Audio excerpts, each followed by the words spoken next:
Hello and welcome to the Year of Culture celebration event discussion panel. We've got some organisations here to talk about their experiences of 2020 before the campaign started, their ambitions for the year, which then became something very different from what we'd all expected. We also want to ask the organisations how they've dealt with the challenges that have been thrown up in this year and what their plans are for the year to come. The Year of Culture was intended to be an event, a banner for organisations across the county to be able to use to promote what they do. And the organisations that we've got here are just a snapshot of the 1,100 organisations, individuals or venues that are listed on creativehertfordshire.com, a website that might be worth you browsing if you're looking for some organisations to collaborate with, some new venues to go to, some new partners that you could be working with. It's also a fantastic site for promoting what you do, and find us on social media on Creative Hearts. I'm now going to quickly introduce you to the four people that we have on our conversation here. So firstly, we have Annie Smith, who's the Community Partnerships Wellbeing Officer at Dacorum Borough Council. We have Emma Mathers, the Events Officer at Herts and Middlesex Wildlife Trust. Helen Barnett, the Creative Director from Trestle Theatre Company. And Hilary Taylor, the Chair of Herts Visual Arts. Morning, everybody. Thank you so much for joining us. Morning, Nick. Morning. This is the first time that we've tried an online panel quite like this from everyone's different rooms, so bear with us. But we've got some great people with some really interesting stories that we want to be able to share. So we wanted to ask you two things as a group. We wanted to ask you what your experiences of 2020 have been. What were the highs? What were the lows? What challenges were thrown up for you? And then after that, we wanted to ask how your work has changed and what it means for your work in 2020-21. There's a range of different art forms here in the room. There's a range of different experiences that you all bring to your roles as well, from the organisations that you are as councils or network organisations or performing arts organisations or a non-cultural organisation looking for partners. So lots of different views. So we'll get straight into it. And I wanted to ask Emma first, quickly, if I may. What were your experiences of 2020 through the Year of Culture? Highs and lows, please. Thank you. I think that we had, initially I'd been coming to the meetings, I'd started to make some absolutely wonderful connections with people here that we've got on the panel. So Hilary had very kindly invited me to one of her meetings where I had an opportunity to speak to the artists there, and I've made some really lovely connections, and we have some exciting plans for 2020 that went beyond what we would normally do as a wildlife trust. To bring the arts into what we do, and to look at kind of nature-related ideas that we could put together. Obviously, that kind of all fell apart when lockdown first happened, and we were left with most of our, nearly all of our public-facing engagement then needing to be cancelled, which was around 150 events, plus the larger scale events like our Festival of Wildlife, which we had planned for July. And unfortunately at the time we'd had this wonderful plan to work with a local artist to create a big installation, which was going to be our part of our Year of Culture to bring in that kind of collaborative working with other partners. And of course it was cancelled. However, we did actually continue working with other partners through lockdown, talking about different ways that we could engage with the public and bring them closer to wildlife, but also, you know, looking at the cultural side of things while people were stuck at home. So we put together a programme called Wild at Home, which was a lot of online content. There was videos, there were blogs, but we looked at all different ways that we could connect people with nature while they were stuck at home. So looking at literature, we were looking at art. I had a couple of lovely videos created by a local artist for us, just about sketching in the field while you're out on your daily walk. So there were some really lovely things that we continued to do through lockdown. And that kind of led us on to looking at live online content, and we started to run events online, which were very, very popular. We found that we were reaching an audience beyond our local population, actually, and in some cases there were people joining us from all over the world, but mostly it was local people looking for online entertainment. So we did a series of wildlife ID courses. We did some online art sessions, which we're continuing to do. And by the end of 2020, we'd delivered 22 online events and we'd reached over 1,600 people. So it was a huge number, way more than we would have met had we done face-to-face. So our learning really from this has been continuing to work with partners that we would not necessarily have been in touch with had it not been for Hertfordshire Year of Culture, to continue looking at different ways of working. And we will definitely be looking at online content for the future, because I think it's here to stay now. And actually we've learned a lot from it in terms of how we can talk to people that we wouldn't perhaps necessarily have been able to reach had we just been doing our traditional face-to-face content. But just wanted to say thank you very much to the Herts Year of Culture. It's really opened our eyes to different ways of working, and long may that last as well. I think the legacy is there now for the future. Brilliant, thank you, Emma. Did you manage to keep involvement with the artists that you had from before the year started? Did you manage to keep involvement with some of the people that you had planned to, or do you? Yes, yeah, absolutely. Yeah, no, we will continue to work with them. We have a couple of lovely sketching workshops coming up shortly, which is something that we'd started way back at the start of last year. Sort of planning, not actually delivering, so we've actually managed to do that now. And yeah, no, we would definitely continue to work with the artists that we've been in touch with. It's been very rewarding. Excellent, excellent. Thank you very much. I'm going to switch over to Hilary, if that's okay. Ask the same question. How was last year? From your organisation, Herts Visual Arts, you've got hundreds of people living across the county, painting, doing a whole range of visual arts, and you're a network organisation on their behalf, running events too. That's right, isn't it? I think this year was a good example of life happens when you're planning other things, really. We are really a fellowship of artists, visual artists from across the county and the near borders. And we operate normally part fellowship, part meetings, connection, newsletters, things like that, and then part events. And the flagship event Open Studios in September, and then a big exhibition in July, and our conference and various other things. And also last year was our 30th anniversary, so we have masses of stuff on the calendar. We had a lovely conference in January at Trestle. Emma was there, Yoki was there. It was a really nice, lovely, buzzy event. And then shortly after that in February, the signs kind of changed a bit. We installed what we call our big art showcase at the new Maynard Gallery in Welwyn Garden City. Lockdown happened. The exhibition was hostage for months. We spent a couple of weeks going, no, cross it out, can't do this, can't do that.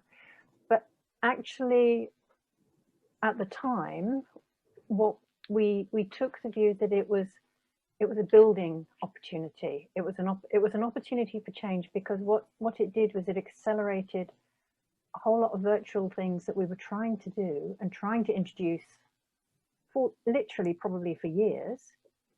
And this year and last year we had no choice. It was kind of a do or die. Sounds dramatic, but if we didn't reposition, then the main thing is we couldn't support and look after our artists anymore, because the artist community relies on our community, it relies on our connection, and it relies on events, our events and other people's events to reach out to their customers, to reach out to their networks. So all the artists had everything pretty much pulled out from underneath them with the start of lockdown. We chopped everything off our calendar, we looked at it again and we went, right, it has to be virtual. So we put everything online, our monthly meetings. We introduced a Friday happy hour so that artists could just turn up Friday afternoon for a natter. And it turns out that that was actually a real lifeline that didn't fade out until October, November. So we introduced things that we wanted to be a lifeline. We wanted to be support for the artists. We wanted to help them regain almost the sense of purpose that they'd lost because of all of their structure coming away from underneath them. And hey, we've gone virtual. We needed to make sure that they had the digital skills for last year, for this year, next year, whenever. So we repositioned Open Studios as a very interactive online event. Hey, there's no physical restrictions, so it went from being a couple of weeks to the whole of September. We gave people themes, a theme a day, and there were people going, oh, I can't do that. And then others going, oh, yes, I can. And we got lots of lovely inventive contributions throughout Open Studios. We got people who had never done videos, never gone online, never got social media accounts. They started up. We gave weekly kind of coaching sessions in the build up to Open Studios to give people confidence. We all sighed a big sigh of relief when Open Studios was over. But then we were looking to plan an event in March this year to kind of celebrate coming out of it all. So we can get to that a bit later. But then when the next lockdown appeared, we went, oh, look, we've now been able to, with our website, go and introduce these virtual events and this virtual support. Let's just do another one. Make it free for people to pitch in, because again, Christmas, everybody lost all their marketing opportunities, their in-person events, everything else like that. So we made massive increases of performance on the website. We did Open Studios virtually. We had extra monthly meetings. We did some extra mini open Christmas Open Studios type things, a winter exhibition. And because we're in kind of a partnership with other Open Studios organizations, and we all use the same software for our website, we've all been kind of leapfrogging and benefiting from the previous person's experiences and the things we've all had to do. So not sure I'd like to repeat the year on one respect, but actually, you know, it's been fine. We've got more people come to our conference in January than we've ever had before. We had more people joining in with Open Studios virtually than we had the previous year in person. Lots of people online, happy producing videos and connected in ways that they never were. And actually, what's really nice is getting emails and comments from members going, hey, I'm glad I did that, thank you. And that's, yes, we meant to run our events and things, but actually what we want to see is contented members as far as possible. So that's what we're aiming for. Thank you. Really interested that both Emma and Hilary so far have said that as things moved online, actually you reached more audiences than you were expecting. Mm-hmm. Having gone through everything, you did manage to have that big achievement to get to at the end of the year as well. Yeah. And you've both mentioned talk about learning from other people as well to get to that point too. Oh, absolutely. Yeah. All sorts of online. Okay, brilliant. Thank you. I'm going to ask Helen next. How was 2020 for you and Trestle? Thanks, Nick. So we, for those that don't know, we're a kind of mask and physical theatre company, and we sell our masks and our workshops across the globe, but we also are based here in St Albans in our art space, and we work across Hertfordshire in terms of high community outreach and arts and wellbeing programmes and our youth theatre and our inclusive groups. And we run the art space as a kind of a real inclusive space for art practices, not just for ourselves, but with other partners as well. So we were hit pretty hard at the beginning when obviously we had to close our doors, and that at first felt very devastating. And I think it's important for us to note that there are arts organisations who are still feeling the impact of that hugely this year even. But I think what's wonderful to hear the stories from everybody else, and what we felt was important to highlight across 2020 was really the resilience of my workforce and the partners we were working with, and also the people that were running and working on the projects as well, and participants. I think there's something there's a lot of narrative around when will people get back to culture, and I think one of the biggest things that we found is that and that the Year of Culture campaign has been brilliant to highlight, is that culture hasn't stopped at all this whole time. And we've had so many wonderful responses from our participants who have come with us on the journey of the year, from kind of joining us online, joining us in a COVID safe face-to-face place, and then online again, and we'll be there and ready to come back and join us as soon as we're able to open our doors again as well. And I think there is a real need and a real interest, and that it hasn't stopped, and that we've managed to kind of keep working with lots of people in a really positive way. So for us, the Year of Culture, the biggest element of the Year of Culture for us was meant to be a new community project that we were delivering in three districts. So it's Boreham Wood, Broxbourne and London Colney. And for us, that was about providing our kind of creative services in areas that we hadn't worked before, meeting new audiences, making new connections with new partnerships. And it's been absolutely wonderful that we managed to continue with all of those projects in all three areas. We'd actually delivered quite a bit in Boreham Wood before the lockdown happened, and we were working very closely with Elstree Studios Academy. And we've been working very closely with Wormley and Turnford, big local.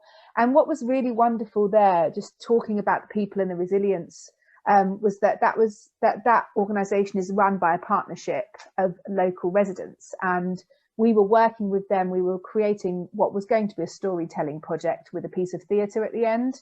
And very, very quickly, when lockdown began, I got an email. In fact, the head of the partnership and I met in an Asda car park at one point, handing over marketing material that had been done, that we were desperately hoping we were still going to be able to run in the way that we'd hoped.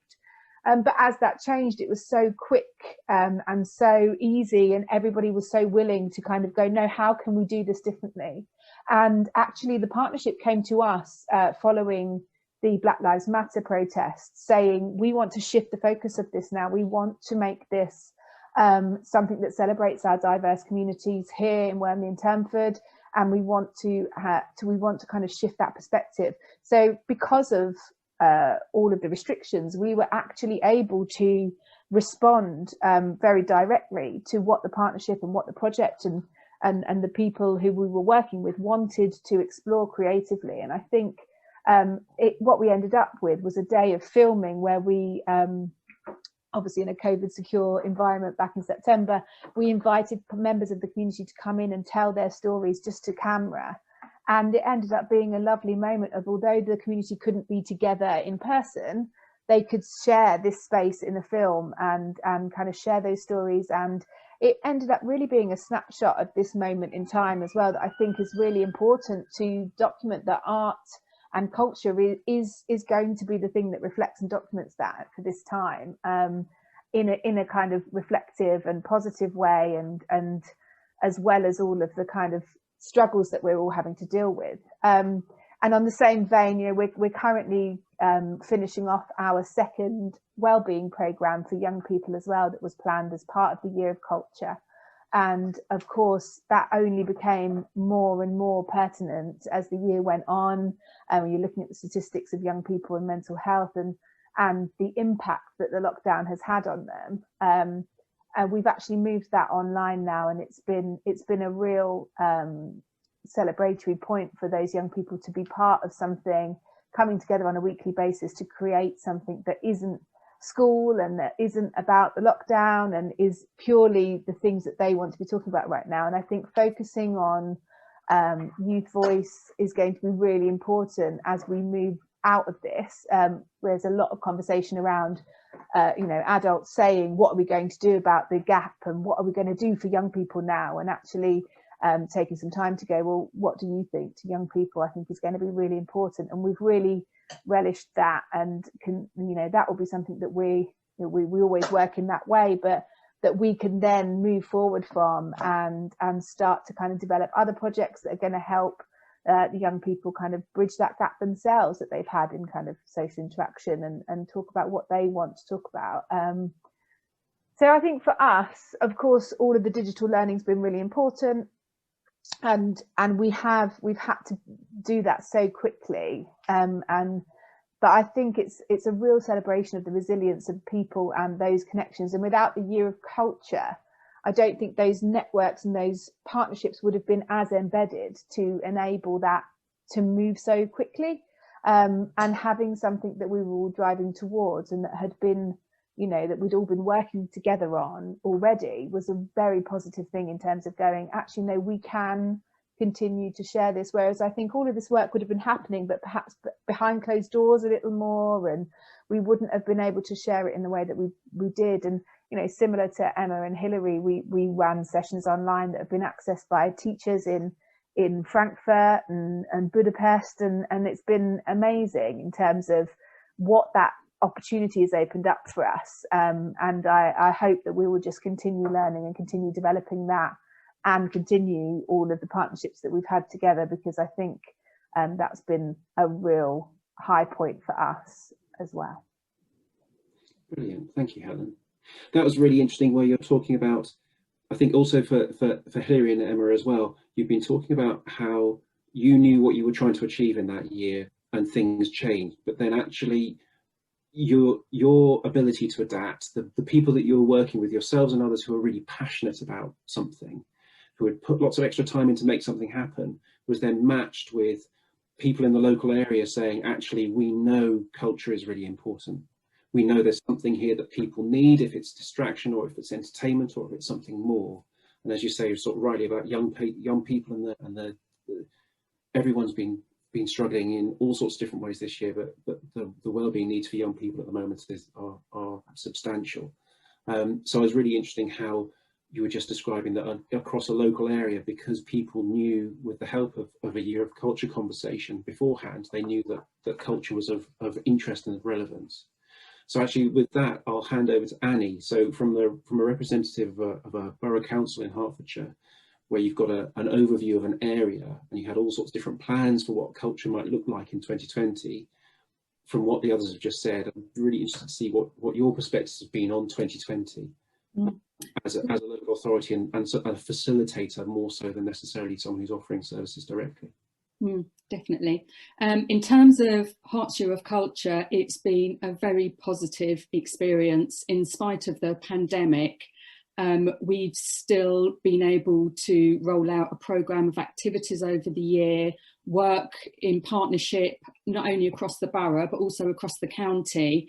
And we've been able to increase funding into the area, we've been able to increase engagement, and we've been able to increase access across the arts and culture. And that's all through the pandemic. So looking at what we can achieve, hopefully even more so once that lifts, I think is really exciting. Future for us as well. I mean, we were very lucky in Dacorum in that Dacorum Borough Council created a role for someone to lead on Herts Year of Culture. I came into that role and it was a temporary 6-month role to start with, and a lot of that was about promoting, about getting word out there that Herts Year of Culture was happening and linking up with people, so everyone could get involved locally in it. And now that role is a permanent role with increased hours as well. And I think that really demonstrates how arts and culture has been recognised and valued in Dacorum, which I think is also a wonderful outcome of this. I think one of the highs is definitely the collaboration, the partnership working and the connections made. And this was within DBC, within Dacorum Borough Council, working with other services. It was with organisations in Dacorum, as well as the business sector, and also across the county as well, has just been quite phenomenal. And we're definitely going to be building on that. And as a result, some of the projects that are going into 2021 are a result of that partnership working. And through some of the large projects, which involve many organisations across the county, and I think I've worked in collaboration with all the organisations on the panel at some point on some projects through last year. But I think what's also been important through those partnership projects and the funding we've got in, we've been able to support the creative sector through a very difficult year, through artist commissions, through commissioning organisations to get involved, and also freelancers in the community as well. And as well as providing activities for the community to support their health and well-being. So I'm really pleased that we've been able to do all of that through an incredibly difficult year. There were challenges and there were lows. I think for everyone, it was possibly March. March last year was going to be our first very busy month, really, of events. We'd set up a workplace choir in January. They were due to debut at the Dacorum song event. We were having a schools forum working with Trestle. We were having family music shows, inclusive music shows with Electric Umbrella. It was really the start of our year of having physical events and working to have these events out there through the year. So when we had to just cancel all of those, however, we managed to still work in partnership to get so many projects online. Our partners we were working with were successful with the Arts Council emergency funding and also National Lottery as well. And again, it was challenging to everyone having to learn the techniques and promote it online and reach people online. But as the others have said, we were able to reach people that we may not have done otherwise. But also on the back of that, it was also very challenging because I know there was people we couldn't reach by just being online as well. And I was also very aware of that. So you almost had the two extremes of reaching lots of new people and a wider reach as well, but also finding it very difficult to reach those people who didn't have the access or weren't online. And I think a good example of that was our project, the Nothing on Earth project, which was the series of shorts celebrating inspirational women in Hertfordshire. And we did one based on Dacorum stories and local women's stories and they're inspirational women in their lives and about their lives as well. And we worked with our supported housing tenants. And of course, the supported housing schemes were in a strict lockdown. So, you know, I relied on going through the housing officers to be able to contact those tenants to be able to take part in this project where we were inviting written stories. And whilst they were brilliant and we still managed to get a lot of stories in and we created a wonderful film, I know that not being able to personally go into those supported housing schemes, go to their coffee mornings, chat to them about the project, have that personal link with them was also a bit of a barrier, because we did a pilot project at the end of last year and that was with Trestle, and being able to go into the schemes and chat to the people, tell them about the project, them knowing your face and having a link with you really helped with interest and engagement in that project. And I think not having that personal link and that personal contact does have an impact, whilst also online has also opened up some, you know, some great new contacts as well. So it's been a challenge and an eye-opener at the same time. But we're really pleased with how the Hertfordshire of Culture went.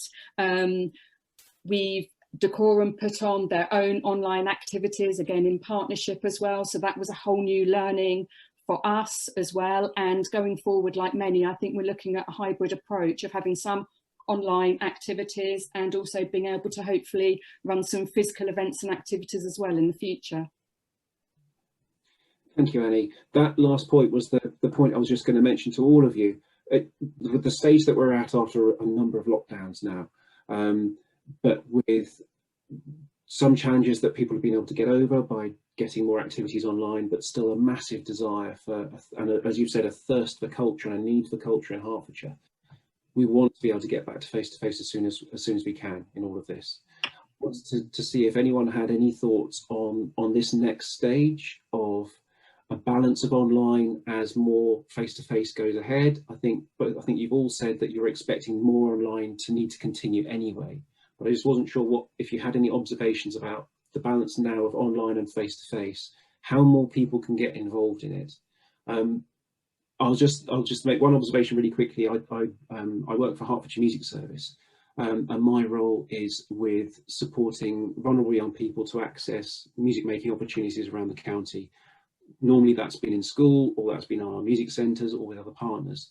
This year, with the first lockdown, it was how can we do this online from almost a standing start. And as everyone said, we had really passionate staff, really passionate teachers, and passionate schools who wanted to try and make sure this can continue.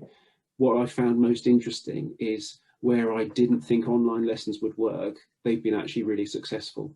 So particularly, and not with everybody, but we found more young people with additional needs or special educational needs who we didn't think online lessons would work for in this format, have actually been really positive for them. They've found it more a safer space to use. They can be getting the music lessons at home. They can come and go from the screen. They get a much faster rapport with the teachers as well. It's really interesting dynamic that actually online has worked better for many young people than face-to-face did. So I was just going to open it up to anyone to say what they think that the challenges, but also the opportunities are of this blend between online and face-to-face as we go forward. I certainly think that we've also found similarly with our Colourful Minds art therapy course that it's perhaps been easier for people to access that would find it difficult to come to a venue. I think we all know through the work of Electric Umbrella and Herts Inclusive Theatre, the online activities for the learning disabled community have been hugely popular and I think been really important, and they've been able to, you know, again, they've had people attending worldwide, and I think it really helps with some of those barriers of attending in a physical venue, having to get somewhere, and also just, you know, having that confidence. I think it's easier for some people to join online, you know, for all kinds of different reasons. So I can certainly see at the moment, as a council, we're very much in the immediate future still looking at an online offer.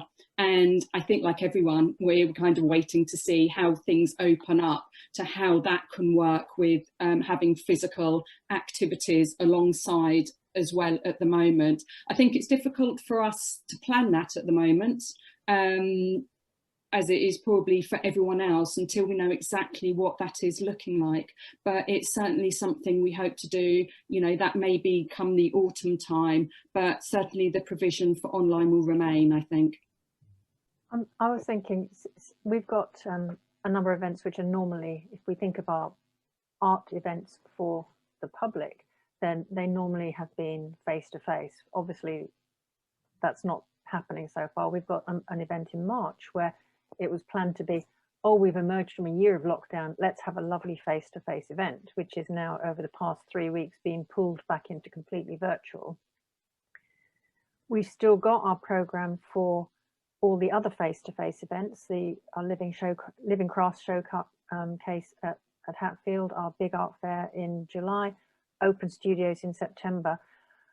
But what we're now doing is we are working on those events that they will have an in-person and a parallel virtual event.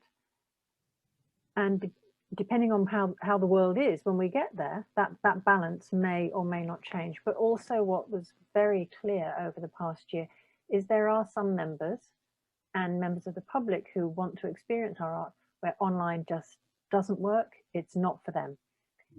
We've got an amazing collection of artists who just love to open their studios to talk to visitors. For them, online is just no, you know, it's not even on their horizon. And regardless of our artist's position on that spectrum of absolutely happy online, really not going to do online, it's a real missing experience if somebody can't talk to an artist to experience what they do, how they do it, why they do it, look at things close up, examine, you know, talk about the process, things like that. So we really want to be able to, where possible, replicate that conversational meeting experience online, put it back into the physical space as far as we possibly safely can, maybe by September, who knows, fingers crossed. But we also need to recognise that there will be artists who are not yet ready to reopen their personal space.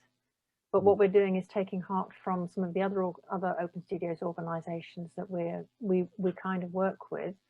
And another place has just closed their open studios applications for May and June. And they got about 50% of their normal membership were happy to open up in May and June. and they got about 75% of their membership happy to do it virtually. So even though we can imagine that there would be a downturn in people taking part just because of the uncertainty, the evidence is our members are beginning to want to go out.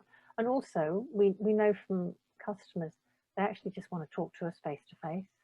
You know, we can get people to do, we're doing live events and a virtual private view in March for our virtual tabletop event, but it's not the same as wandering around of an evening in the, you know, when it's dark outside, you come and wander around, chat to people, but all we can do is take a step at a time and keep those parallel worlds going and try and keep the best of each world to hold on to for the next event and the next event. Drawing on what Hilary said there, that one of the conversations we've had from the beginning of all of this has been, where does something benefit from being online, and to not pretend that we're not in a different space, and that's been really important for us in all of our work, is to go, what is it in this space that we can do, rather than trying to replicate what we do in a face-to-face experience. I think that's really lovely, kind of really really nice way of putting it with Hilary. You know, you can't replicate that wandering around of a dusky evening, you know, in September, seeing someone's space, but you can give them something different, which is perhaps, you know, a detailed by detail process of how you've done something, and how they've made that piece of art. And for me, that's what we will take forward. We will say, what did people gain from being online? You know, we've done a lot of kind of evaluation throughout all of the stuff that we've been doing as well, kind of go, what have you gained from it being online? What have you lost? And we make sure that the bits that have been lost, we find again elsewhere, and the bits that we've gained, we don't lose, and we build on and we develop. And I think that's something that we're definitely going to try to do, and something that I think everybody's thinking about right now. But for us, it's just about adaptability and being prepared, and that's something we've been doing. I think that's something that all cultural organisations have been doing since April last year, and it's something that we're brilliant at as a sector, and I think that's one of our strengths, which is why we've been able to still achieve all of this work we're talking about today. We were very fortunate in Dacorum that through Open Studios we were able to have an actual exhibition, because we had a very large shop space in the Marlow Centre, who very kindly gave that in kind. It was large enough to make sure everyone had plenty of room within the guidance and the restrictions, and it whilst the shops could remain open as well. So not only did we have that lovely exhibition, which Hilary was absolutely right, the feedback we got from the people in the shopping centre that would not ordinarily actually probably attend an exhibition that came in, it was incredible, just saying how wonderful it was to see the work, how wonderful it was to meet the artists. And I know it really boosted the confidence of the artists that used to go down there, and with the exhibition they were there to talk to. But we also had the Open Studios online offer as well, to offer the community, and it was to have both of those. We were really fortunate in Dacorum. But Hilary is absolutely right. I think there was certainly something about actually having an exhibition where people could come in and talk to the artists that benefit both the public but really benefited the artists as well.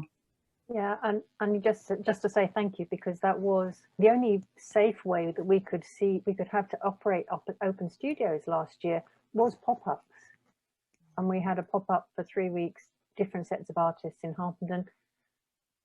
The number of visitors was way down compared to previous years, not surprisingly, but the focused interest was higher. It was a very different audience, but that was a safe space where people could feel that they were okay talking to customers.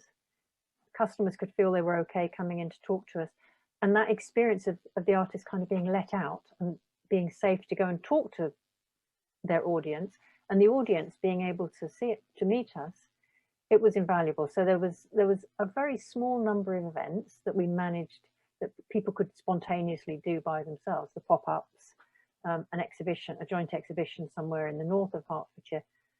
But that personal contact, even with the artists being able to work together again on another event, you know, and sort out their tables, make the arrangements. I don't think we can ever go away from the personal contact. but it's also made us, so it's made us appreciate the value of people and talking to real people in you know, face to face. But it also has allowed us to appreciate the things that we can do virtually that streamline and make things a lot quicker, easier, but also access to, you know, we've got I don't know how many hundred of our artists have got videos about their studios and their making process online. That's so much easier for people to visit than driving around the county. So that's not going to go away, but then you can look at that and then you can go and visit and get the extra experience as well. So we really want to bootstrap the pair of them. And the same as you were saying, Helen, you've got to hold on to the good bits, work out the gaps, and kind of pull yourself forward for the next, whatever the next stage is. Emma, as not an arts organisation as such, what are you looking at in terms of the next stage, and what sort of collaborations are you interested in with cultural organisations, either online or face to face? We're certainly going to be looking like I think everyone will be, a kind of a fusion of online and face-to-face again. I think we've got to recognise that a lot of people are not going to be comfortable in a face-to-face type event for quite some time, and actually still providing that online content is going to be really important, just so that we're reaching those people as well. In terms of collaborative partnerships, I think we will always be looking to work with other organisations, because we can bring a level of a wealth of knowledge, but other organisations bring in the arts and bring in the cultural aspect to what we do. And I think there's a huge overlap there, and it's been a real eye-opener to see the different ways that we can work together and be, you know, mutually beneficial to both parties. So, and you know, we would bring an audience and the other partner would bring an audience, and we are just increasing our range, not only of what the type of thing we're offering, but the range of people that are engaging with us. So it's very positive for the future. Thank you. I wanted to wrap it up now, and I wanted to ask you for any tips or tricks or recommendations or key things you've learned, or the positivity that you're going to take forward into this year, that you've earned, and you've got the battle scars from 2020. Not least because the year of culture was there as a banner to bring people together, as a reason to start some conversations, to have conversations like this with organisations that are from different parts of the county, wouldn't necessarily bump into each other, but that could see some overlap. And so I'm really interested in finding out from you some tips or what you would recommend for someone who's still in Hertfordshire, still looking to get some creativity off the ground, to get their work restarted, to try and re-engage audiences. As we've mentioned, there are so many organisations that are still struggling, and it's really challenging in so many different ways for everybody at the moment. So what tips have you got? What would you recommend for creative organisations or cultural people in Hertfordshire, thinking forward? What would you recommend for them? Thank you. I would say for us that kind of really taking it step by step has been really useful, and trialing and piloting, and you know, we didn't open our art space again when we could in August straight away. We did one course so that we knew that we were only keeping it small, and we felt very in control of that, and we knew that we could keep people safe. And then that consequently meant that when we were ready to start opening it out further, when we were able in September, that we got huge amounts of positive feedback of people saying, you know, it was one of the venues they felt the safest in having come to, because we'd tried and tested with different audiences. So my biggest thing would be to keep going, and to not to rush into things. You know, we very quickly adapted and made some online resources when the first lockdown was announced and got them out. But then we took time to breathe and listen and think about how we wanted to move forward with the projects we were doing. And we've been able to keep them going, and we've been able to be resilient. And I think, you know, that time was just as valuable as kind of driving forward now. So for me, it would be about taking it step by step at the pace that's good for your organisation and the work that you're doing, and not feeling defeated, and knowing that the appetite is still out there and will still be when it's ready for you and your activity, and that's the best thing that I think we can do. Brilliant, thank you, Helen. Annie? For me, I think I would say it's about the partnership working and the collaboration, working from the council and, you know, pulling things together and also connecting other people up. An example of that, I think, is Mediation Herts and Trestle, who created a lovely film as part of Hertfordshire of Culture. So absolutely, you know, get on to Creative Hertfordshire, get linked up, get connected.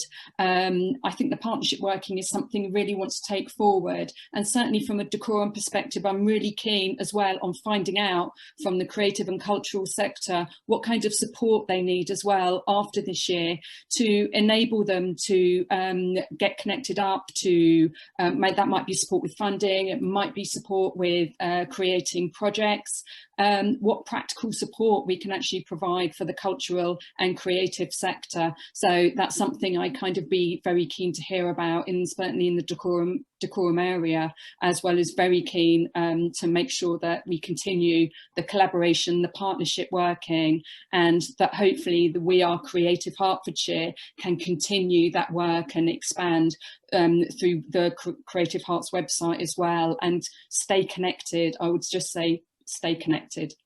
I was going to say the same. I was going to say just and start conversations with people that you maybe wouldn't even think to approach or have a conversation with, and say, is there something we can work on together?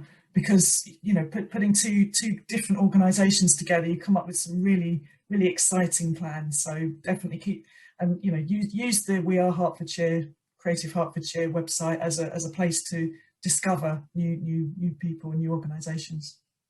I think all I can do is mirror what you're all saying. And if I think specifically about our organisation, the real value that has come through this last year is the opportunity for people to talk to each other, learn from each other. It's not that we are telling people how to make videos, we're not telling people how to get online, but we're providing those safe spaces for somebody to go, how do I do that? And then another person will say, oh, this is what I did, and these are the tools. So that providing that collaboration space in some form, which gives people the confidence to just take the next step when they're ready, or, you know, with somebody or wherever they're going. But it really is connection, and with the connection becomes the next stage for opportunity. And the thing is, you don't know what the opportunity is. And it might be an opportunity tomorrow, or it might be as a result of your conversation this month.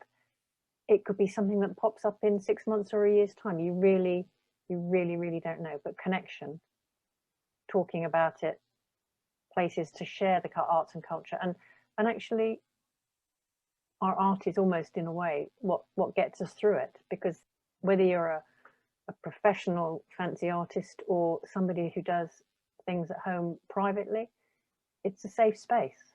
I think at times of you know, difficulty or crisis as well, it's that people have been more open across this year to actually share that learning as well. There's less of a sense of oh, we're working on this and you're working on that, and it's much more collectively we're keeping this thing going that is culture and creativity, and that's actually a really lovely thing that the Year of Culture had started already anyway. And I think it's a mindset we should all carry forward of kind of collective learning and sharing, and then we can all just continue to be better and provide more cohesive experiences for the local community. I think that's great. And it's about, you know, pooling those resources, those skills together as well. And that in itself just raises the profile of arts and culture. Thank you. There's so much in there. I think I agree with you completely in terms of the collaboration and having joint conversations. You don't know where they're going to lead to. It's about finding someone who's got something that you don't have, that you're then better together. So many of those conversations happened. Like we said, we could have had hundreds of people on this call who did fantastic things right across last year, from really local activities to bigger initiatives, or just individual conversations, and now things look quite different for those organisations. It's been fascinating to see how how so much has evolved in different ways. We've barely scratched the surface of the challenges, but there are an awful lot of people who've been really positive this year. I'd also echo, have a look at creativehertfordshire.com. There are more people to have conversations with on there. Also organisations like Emma's that are not purely creative and cultural, but there are health organisations and health workers around the county looking for activities to improve well-being for residents or those people in care homes or people at home, activity packs to be sent out and shared, activity providers to be working in schools, or with a range of different other organisations. We've mentioned housing associations this morning. There are people around looking for positive activities to support people right across our huge and very varied county and very varied communities that we have. So we just wanted to wrap up by saying we hope this has been a helpful snapshot. It's been really nice just to be able to talk to all of you with a little bit more detail about what you've been doing and reflecting back on what you see at this sort of distance. So many more challenges ahead of us, but really positive, and really nice to hear so much positivity about there has been some more funding coming in, more things have happened because we've worked together, and there's a thirst for culture in this county from people who know and breathe it and love it, but also those that have found it really helpful and really supportive in this time. So we're changing the Year of Culture brand to a We Are Creative Hertfordshire brand. Hundreds of people and organisations in the county still working to promote culture, creativity and heritage in this county. Do come and join us. We hope this discussion has been helpful and that you enjoy the rest of your day.